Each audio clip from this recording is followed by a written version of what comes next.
machine is on the march again. Leicester Fan TV presents a variety of content, live fan discussions, match analysis, and engaging with Leicester fans worldwide. We want your views live. Thanks to our sponsors, Everards, Barlow Blinds, Pukka Pies, Car Leasing, Distillers Direct, Hollogram, Take Me, Newby Co, and the Foxes Arms and Rainbows. We are live in 10, 9, 8, 7, 6, 5, 4, 3, 2, 1.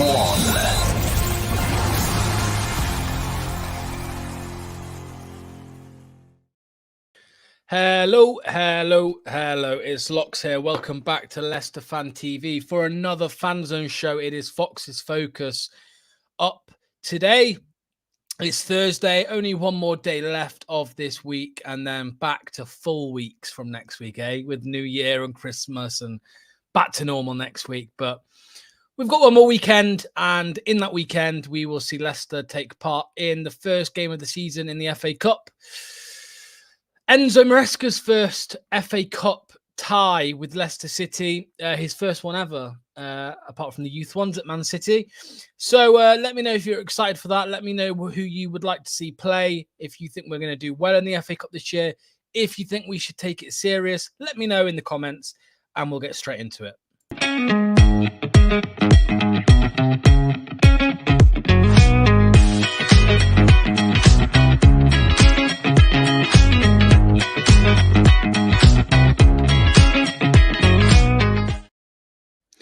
So, as I said, welcome to Fox's Focus.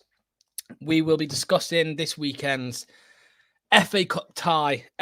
What is going on, Matt? Sorry, guy. It looks like I've got a bald patch, but I haven't. It's kind of just middle parted. Crazy hair today.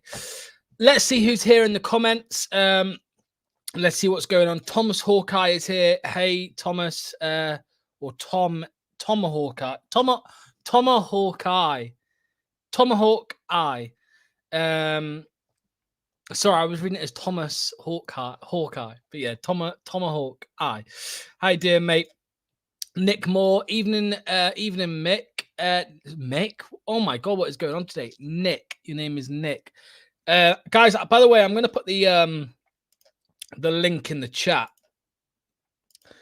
So if anybody wants to join, hit that link, put your name. And I think you have to sign in these days. Come and have a chat with us on Leicester Fan TV. But yes, hi Nick, thanks for joining me. Andy's here. Hi Locks. I can't go Millwall as I'm currently sunning myself in Turkey.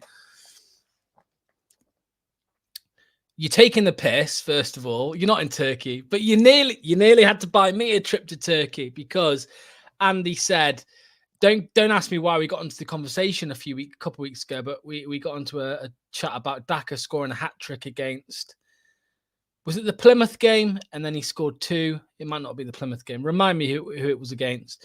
And then he scored 2, and then it was squeaky bum time for Andy Medhurst, but because he said he would buy me a trip to Turkey, but we'll see. Tomahawk Eye, is Vardy still injured? I believe so. Correct me if I'm wrong, anybody. Keith is here. Nah, sack it off. We've already won it. Nick Moore says, hopefully we rotate the squad for Saturday. Pratt, Marcel, McAteer to come in. Maybe give some fringe players like Iverson some game time. By the way, guys, here is the link. If you're on YouTube, it's there. If you're on Facebook, it's there.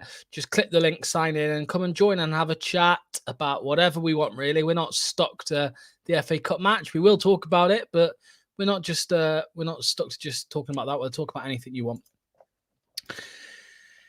Now, Nick, I believe Pratt is injured again. I'm sure he is. McAteer maybe as well. I don't know. Marcel, yeah, I mean, Pratt's made a glass. Marcel obviously made an appearance the other day after his weird kind of exclusion from the matchday squad for the last 3 months since he scored a goal against Cardiff. Was it Cardiff, I think? Very weird. But yeah, so it's a weird one.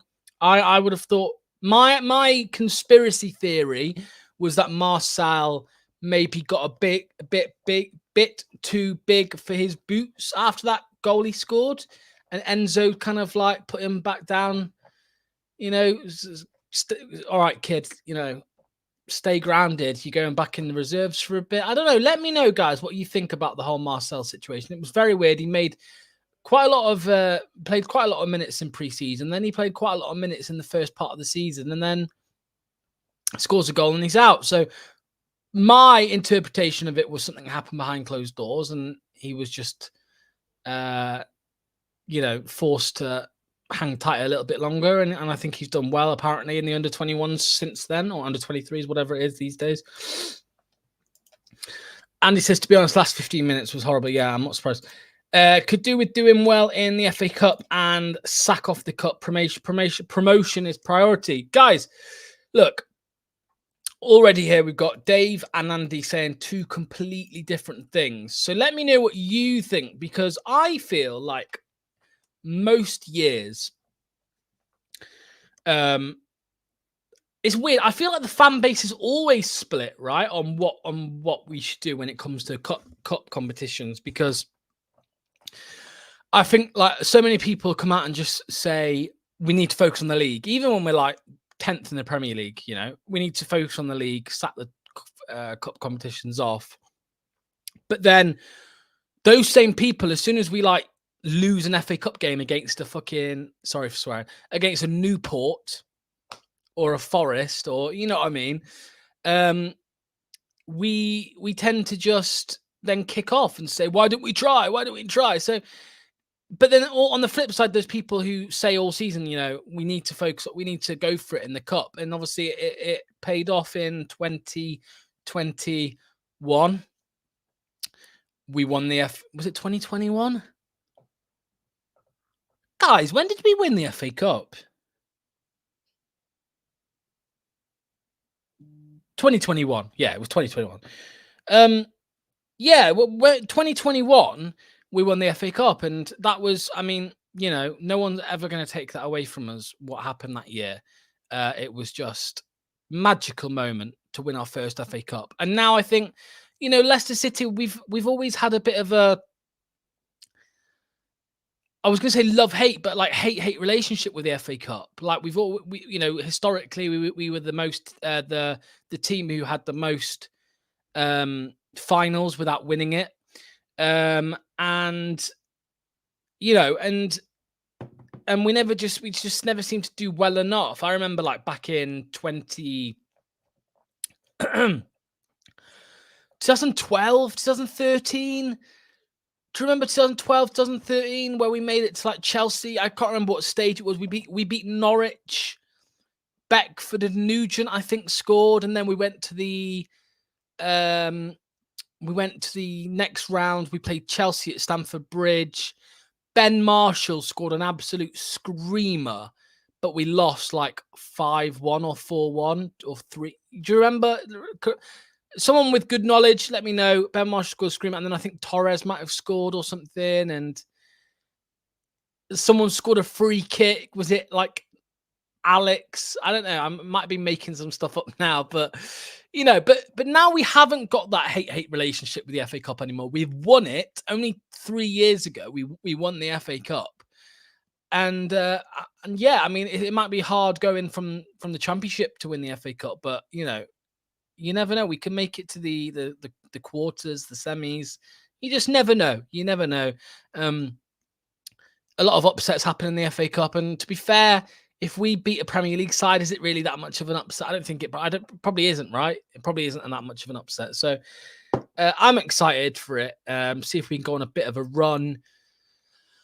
Might be a bit of a problem with obviously the AFCON lads. Well, and Didi and Fatu who aren't going. Obviously, Ndidi's injured now. But sorry, Daka is going, and Didi and Fatu aren't going. But Daka and Iheanacho are. So, you know, it might be hard to rotate for a cup run, but we never know. You never know. Also, guys, can we talk about Tom Cannon on the weekend? Tom Cannon. Wow. What a strike that was for the first goal, and pure composure and like retro centre forward play from him for his second goal. Great, strength on the ball, gets in front of the defender, kind of muscles them off, and then calmly slots it. I mean, that was brilliant. And it's weird because I saw videos when we signed him showing about how all the different types of goals that he scores. If you go back and type in, Preston, Tom Cannon Preston goals, and watch them, all different types of goals he scored, all different types, and we're starting to see that already. I know it's one game. Well, it's more than one game he's played, but it's one game where he scored 2 goals. It's exciting to see where we can go, where he can go, how far he can develop, and will he become the next Leicester City number 9? Because at the minute, I'm sure everyone agrees, we can't see Daka staying for too long, can't see Iheanacho for staying too long. And let's be all honest, I know it's going to be a sad day, but Jamie Vardy's off in the summer, right? He's gone, definitely. So, is Tom Cannon the new number 9, the new Fox's number 9? That shirt that has been synonymous with Jamie Vardy for the last 10 years, maybe not 10 years. Yeah. 10 years he's been wearing, 2014. So 10 years Jamie Vardy's had that number 9 shirt. Well, he had 7 at the start, didn't he? No, it was 9. Anyway, regardless. That shirt that's been synonymous with Jamie Vardy for so long, is that going Tom Cannon's way in the summer? Do you think he has it in him? So, at such a young age already. Slow start to his time at Leicester because he was injured, and then he's made a couple substitute appearances, and then suddenly he starts a game. The last game, and he scored 2 goals, and 2 really good goals in different ways. So I'm excited. And will he play tomorrow? Will he play? Sorry, not tomorrow. Saturday. Will he play on Saturday? Let me know. Be nice to get through to next round and then play lower Prem team next round to see how we do. Bubba says in this case we've got rest before and rest after, so let's not go half-assing Millwall. Yeah, don't get me wrong. I think we need to get Millwall done. Get a win on the board. Done, right? And then it might be a bit... This is really annoying me because it looks like I'm balding, but I'm not. It's just a part. Sorry, guys. We need to get Millwall done and then see where we go. It's going to be hard with rotation after that, I think. But you never know. We might get the trophy. I mean, that's the World Cup trophy, but you know what I mean. We need to buy strikers but I hope Tom has a good run of form ready for next season. I'd say we need 2 strikers if Daka, Iheanacho and Vardy all go. I think 3 strikers nowadays is probably enough to get by, especially with Mavididi in the team, who has played as a striker for Montpellier. Was that where we got him from? Wherever it was. So yeah, he looks like the most striker-looking striker we have had this season, if that makes sense. Yeah, absolutely. Yeah, I know what you mean. Obviously, there's a lot of talk about this, but, Enzo Maresca wants his strikers to drop a little bit deep when necessary. I feel like Vardy and Iheanacho and Daka, they all do different things in their own right, which is fair. Daka and Vardy are very much darting behind strikers with the pace, and Vardy not so much with the pace anymore, but he has half a yard on for just his brain. Daka, unfortunately, doesn't really have much of a brain, but he's got a lot of pace. Iheanacho, on paper, he's probably the best striker at the club to come deep and pick up the ball and lay a pass, and he does do it very, very well sometimes. However, I like Iheanacho, and I always have, but however, he just is a bit of a Bambi on ice, a bit of a liability sometimes, inconsistent, and he does go shopping at the range on a Friday night. Just in case you didn't know that. Someone I know saw him at the range on a Friday night, so there you go. You might see him at the range on Abbey Lane. But yeah, a bit of a liability, I think. I think it's time to get rid. Same with Daka. I can't believe I'm saying this about Iheanacho because I really like him. I think Daka's going to be forced. I think he's just going to want to go after what happened. What's happened really? He's just dropped out of favour. Was he ever in favour? However, Nacho, I just think time's up. He's been at the club for quite a long time now. Is it 7? I want to say Ian Nacho's been at the club for 6 years, nearly 7 years. I think this summer coming up, it will be 7 years. That's crazy if you think about it. Kelechi Iheanacho's been at Leicester City for 7 years in the summer. I'm sure it was 2017 he came. It might have been 2018, actually. Yeah, it might have been 2018. 6 years then, 6 years. But yeah, it's just, I don't know. We'll see. Kevin Otto is here. Kevin Otto, even my favourite Fox legendary locks. Thanks, mate. Cheers. Nacho wears trampolines for shin pads. I like that one. Looking for a right foot. Andy, Joe Worrell rumours I've seen. Yeah, I mean it's a very Wes Morgan to Leicester kind of vibe, isn't it? When Wes Morgan joined us from Nottingham Forest, 11 years ago, and look what happened with that. Joe Worrell, would I take him? Yeah, I would. You got idiots online saying, no, we don't want a Forest player. Shut up. Shut up. There are many Forest players over the years I would have liked to take. Do you remember Lewis McGugan? I know he wasn't Leicester fans' biggest fan. Leicester fans weren't his biggest fan, but when he was banging in them free kicks every week in the Championship 10 years ago, I was like, oh my God, I wish this guy played at Leicester. I loved that guy. I loved watching that guy. I loved seeing the free kicks. But, you know, Morgan Gibbs-White. Look, guys, we don't like Forest. Forest don't like us. But we can appreciate a good bloody player, right? Morgan Gibbs-White is a bloody good player. So if Worrell does a thing for us, then what's wrong with that? You know what I mean? Bring him in. It's numbers in the squad. It's talent in the squad. He's a good player at this level for sure. Played quite a lot of minutes at the thing is, Morgan was good. Worrell isn't, Locks. I mean, Worrell isn't as good as Wes Morgan, agreed, but like he's still good. Like he's a good player, Nick. You can't say he's not a good player.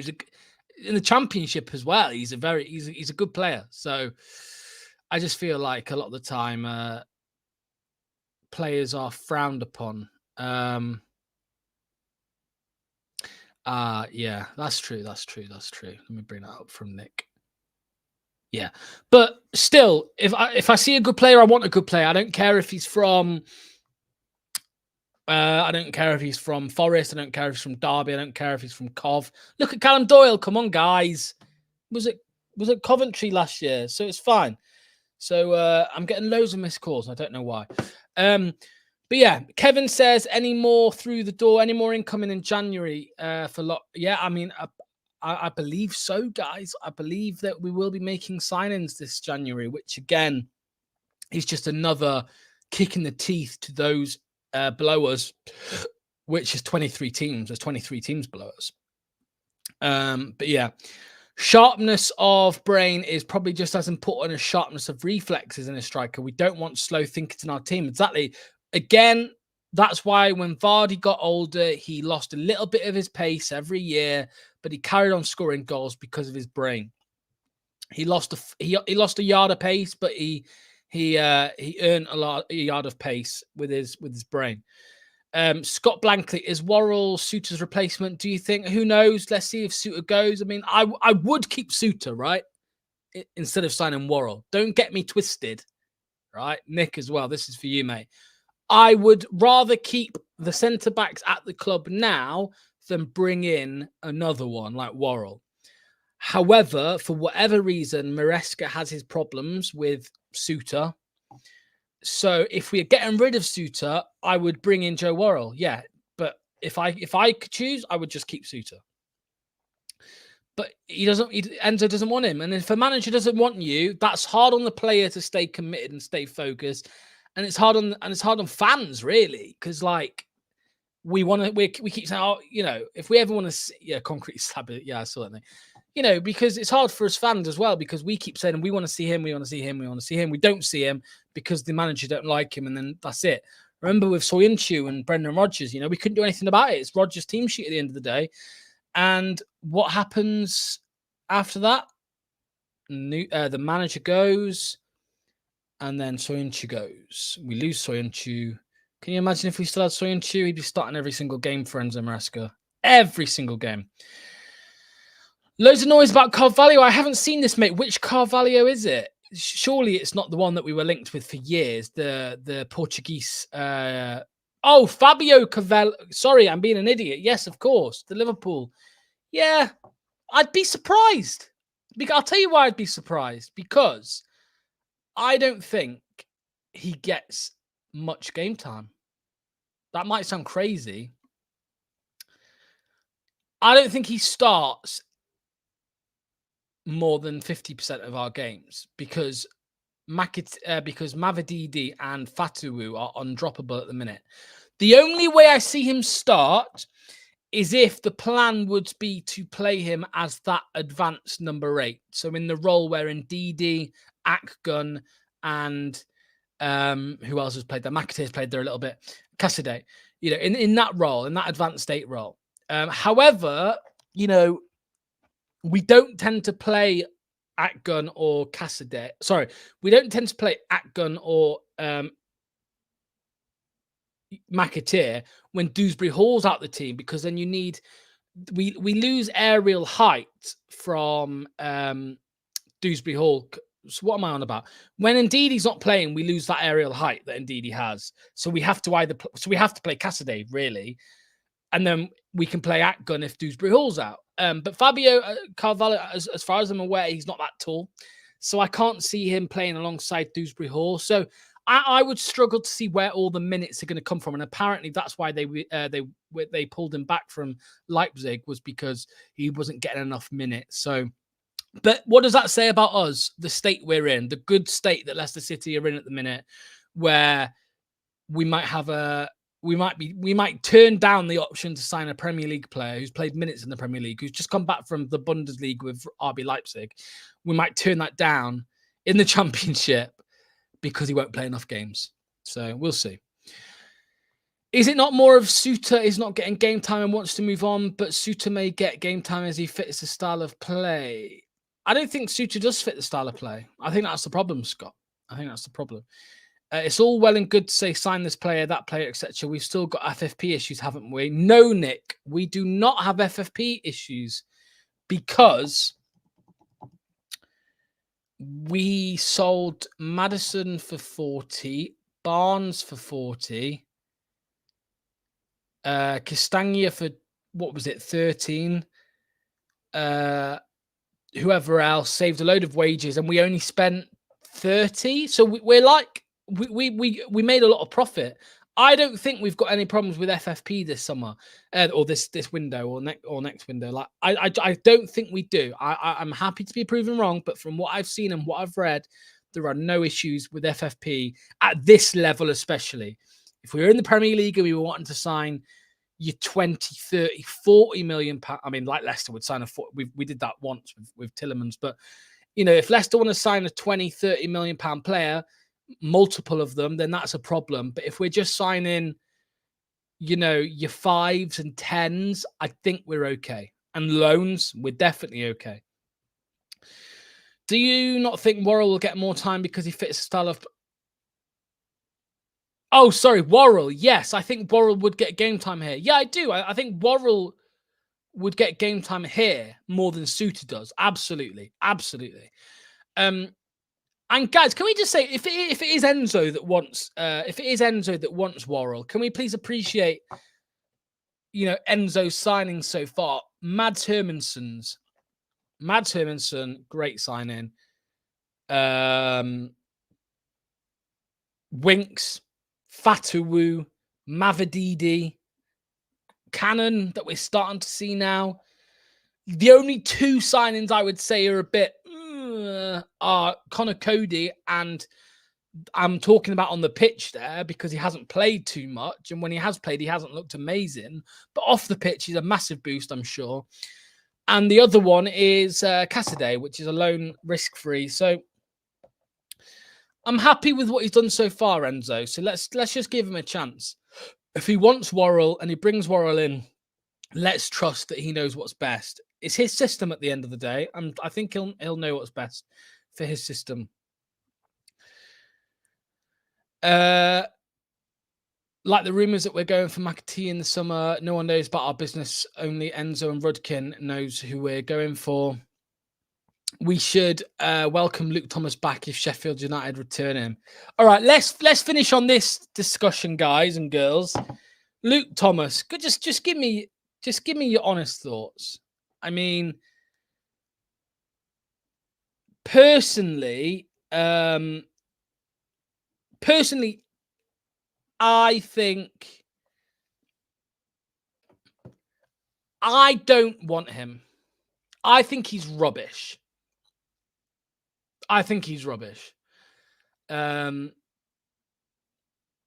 You know, yes, we're in the championship and he might get on better. However, we are in the championship for all of 6 more months, five more months, right? 5 months of this football and we're out of it in the Prem. So do we want, I mean, look at Luke Thomas. I don't like being rude and I don't like being mean, but honestly, I think he is shocking.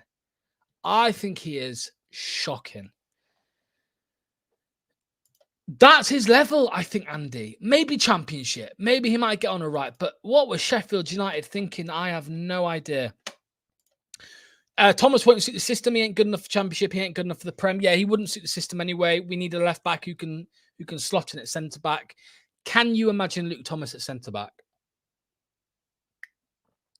That's enough to give anyone nightmares.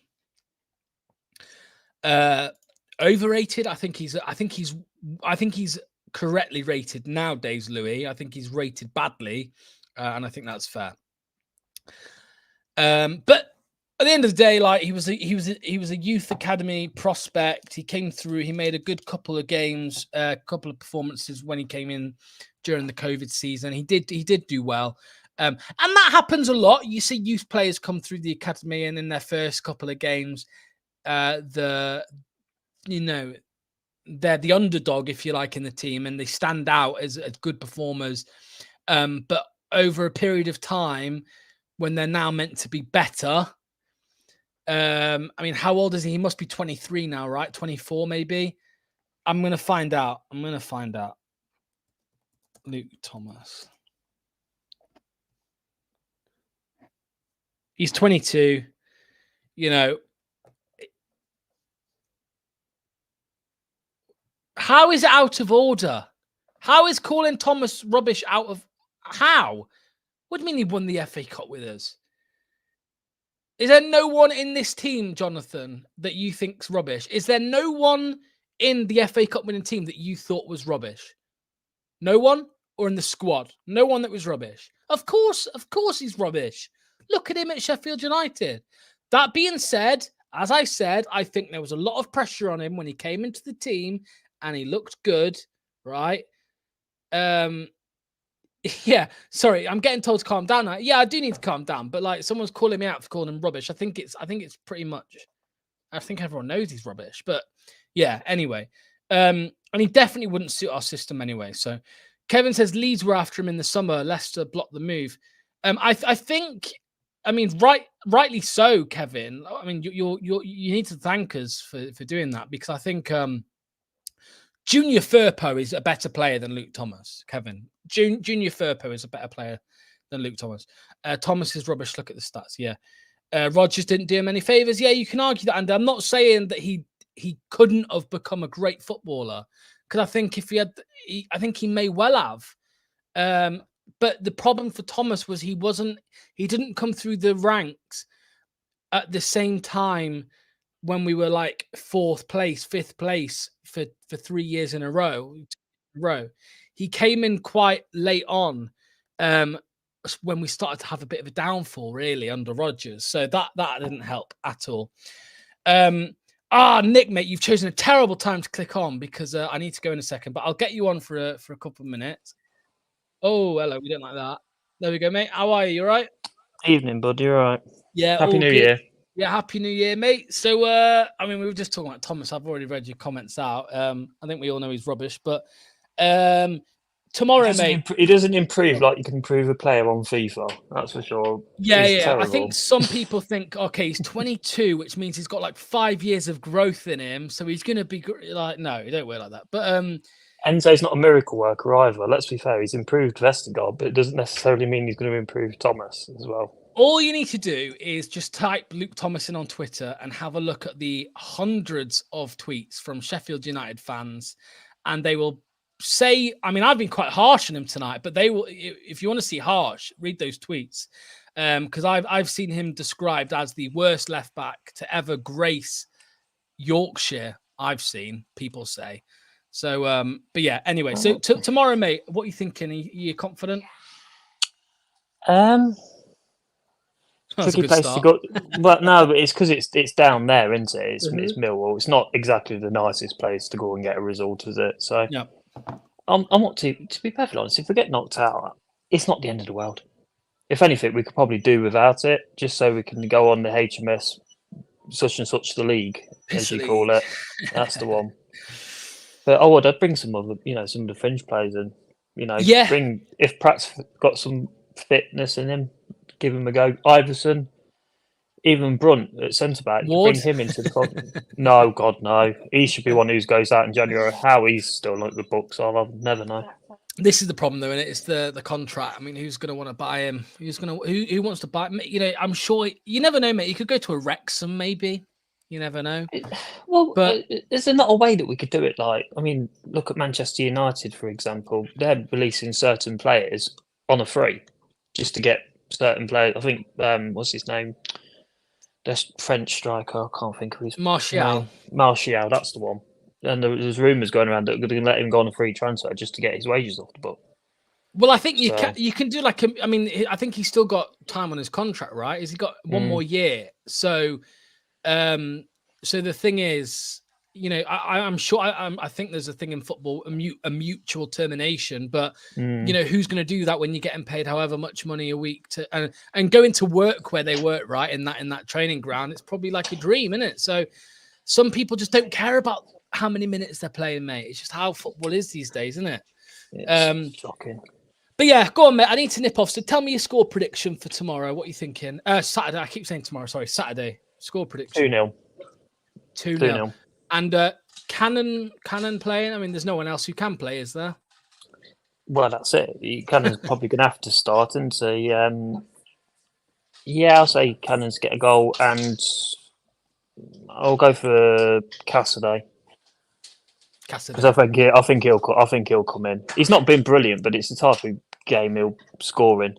So, at least as long as we ain't got Ben Chilwell refusing to take throw-ins. Against Millwall. Do you remember that one, eh? Remember that one? Well, again, he's just like Thomas. He was another one that took a lot of flack, and rightly so. And at least we got some money for him. But also we got a revenge on him as well in the cup final. So yes, the VAR moment, that was brilliant. If anyone says they don't want VAR, just go and watch that back. That was brilliant. All right, Nick. Cheers for jumping on, mate. I'm sure we'll see Sunday anyway on Jamie's show on Sunday. Yeah, I'll see you on Sunday, kid. Monday, go. Take care. Catch you in a bit. Cheers, mate. Right, and that's the end of the show. Much appreciated. Put the comments what the score prediction is. Even if the video is no longer live, you can still put in the comments on YouTube your score prediction. And yeah, that's pretty much it, guys. I hope we win on Saturday. I hope you all have a nice weekend. And my score prediction, by the way, is 3-1 Leicester. As always, come on, you Foxes. Thanks for watching Leicester Fan TV. Thanks to our sponsors, Everards, Barlow Blinds, Pukka Pies, Car Leasing, Distillers Direct, Hollogram, Take Me, Newby Co, The Fox's Arms and Rainbows. Run by the fans, for the fans. Follow us on socials at Leicester Fan TV and visit LeicesterFanTV.com for all the latest news, views and videos.